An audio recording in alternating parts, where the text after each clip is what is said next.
With the clock ticking down, as you mentioned, for a relief bill to be passed by Congress, let's check in with a member of Congress. It's Ken Buck of Colorado. He's also a member of the House Judiciary Committee and a member of the House Foreign Affairs Committee. Congressman, thanks so much for being with us. You heard there from David Spunt that Nancy Pelosi is going to put it to a vote, increasing those checks from $600 to $2,000. How will you vote on that potential bill?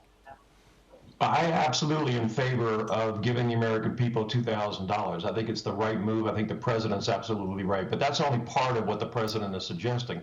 Nancy Pelosi gave the members of the House just a few hours to read 6,000 pages of legislation. She did that because she had stuffed this bill full of pork.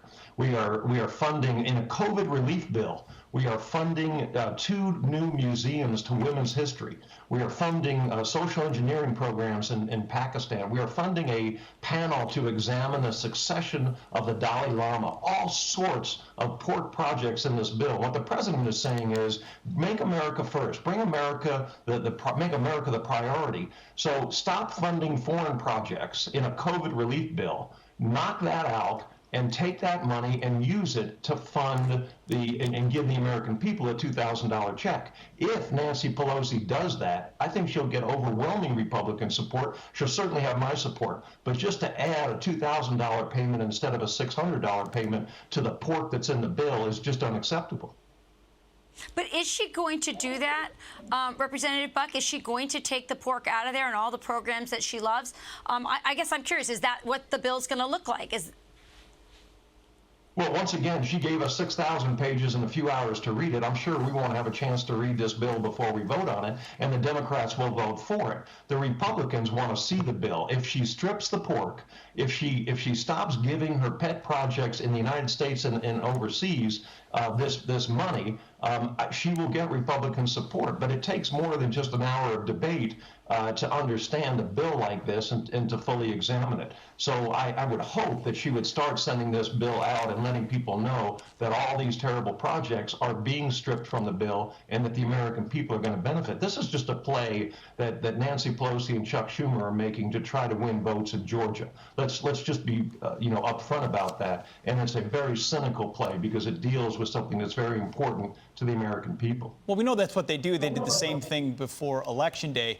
Congressman, is there a way to separate the two bills, the $900 billion for COVID relief from the $1.4 trillion omnibus bill, which much of this is contained in? And the urgency created for COVID gives an opportunity for all the pork, as you're talking about. Is there a way to just do COVID, as Republicans have talked about for months, at an even higher number than $600, and then debate the rest of that stuff later, or at least get a chance to cut it out?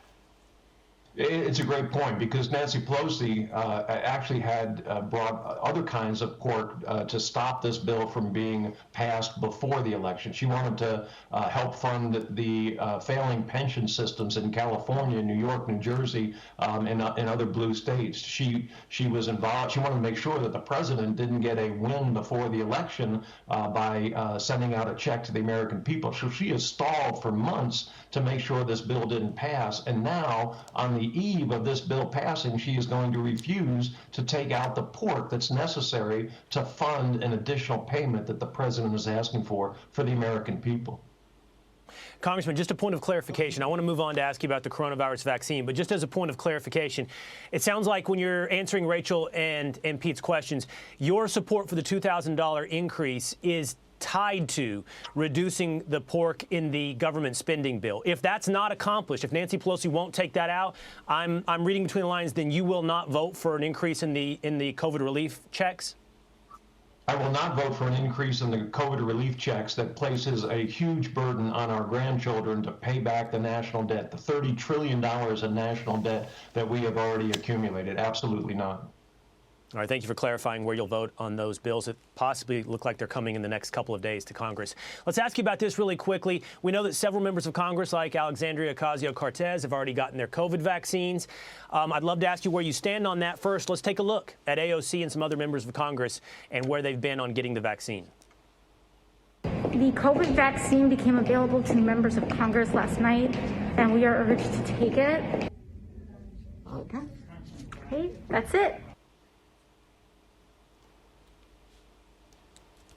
There you have it. She took the vaccine. Members of Congress were put toward the front of the line. Where are you, Congressman? Will you be getting the vaccine? Have you already? I have not gotten the vaccine, and I will not jump the line. There are healthcare workers in America who need this vaccine desperately. There are seniors and those with pre-existing conditions that need this vaccine. I am a healthy, young 61-year-old man. I am not going to take this vaccine until those who are at risk take the vaccine, and then I will evaluate whether I'll take the vaccine or not at that point. But I think it's a big mistake for 30-somethings that are members of Congress to assert their elitist position and take this vaccine rather than giving those who are desperately in need of the vaccine. It's very similar to the discussion we just had about the pork, taking the pork out of the bill so that Americans can get that $2,000 relief. Right. Well, Congressman, we know that there are a lot of elderly people who are suffering and dying of loneliness in nursing homes and really should receive that vaccine before healthy Americans and young Americans. So thank you for joining us, and Merry Christmas to you. Thank you, sir. Merry Christmas. Thank you. Merry Christmas.